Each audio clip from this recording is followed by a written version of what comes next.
வணக்கம். உங்கள் சிநேகிதி மாலதி மகாதேவன்.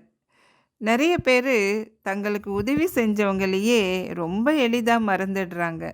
மறக்கறது மட்டும் இல்லங்க, அவங்களுக்கு தீமை கூட செய்யறாங்க. எப்படி தான் இப்படி நன்றி மறந்து இருக்காங்கன்னு தெரியல. அப்படிப்பட்ட நன்றி மறந்த ஒரு பணக்காரனுடைய ஒரு குட்டி கதைய தான் நம்ம இந்த பதிவுல பார்க்க போறோம். வாங்க கதை கேட்கலாம். ஒரு நகரத்துல ஒரு பெரிய செல்வந்தன் இருந்தான். அவனுடைய மாளிகை பெரிய அரண்மனை போல இருக்கும். அத்தனை செல்வ செழிப்பு. அவன்கிட்ட ஒரு குதிரை இருந்தது. அந்த குதிரை ரொம்ப வேகமா ஓடக்கூடியது. அந்த குதிரைய பத்தி எல்லாருக்கும் தெரியும். அந்த குதிரைக்கு அவனும் நல்லாவே உணவெல்லாம் குடுத்து, அத ரொம்ப நல்ல பாதுகாப்பா வளர்த்துட்டு வந்தான்.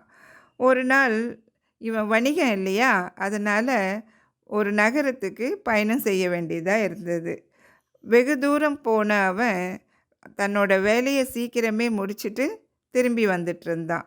அந்த குதிரையோ ரொம்ப களைப்பா இருந்தது. ஆனாலும் அதுக்கு ஓய்வே தராம அந்த குதிரை மேல அமர்ந்து தன்னோட ஊருக்கு திரும்பிட்டு இருந்தான். அப்பதான் வழியில திருடர்கள் திடீர்னு அவன சூழ்ந்துக்கிறாங்க. எஜமானனை காப்பாத்தணும்னு நெனச்ச குதிரை திருடர்கள காலால எட்டி உதைச்சதாம். அவர்களோட ஏற்பட்ட சண்டையால அந்த குதிரையோட உடம்பு முழுக்க காயம். அவர்களும் குதிரையில் அமர்ந்து அதை துரத்த தொடங்கினாங்க. அதை அவர்களால் பிடிக்கவே முடியல.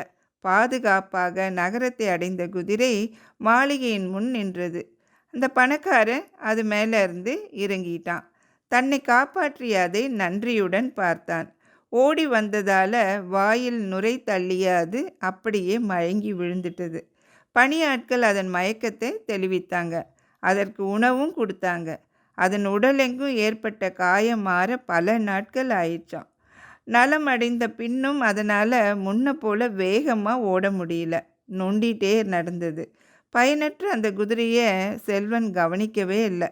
அதோட கண்கள் பார்வை இழந்தன. அதன் நிலை பரிதாபமாக ஆனது. அதை பார்த்த அவன், இந்த குதிரையை மாளிகை விட்டு விரட்டிடுங்க, இதனால் எனக்கு எந்த பயனும் இல்லை அப்படின்னு பணியாட்களுக்கு கட்டளையிட்டான்.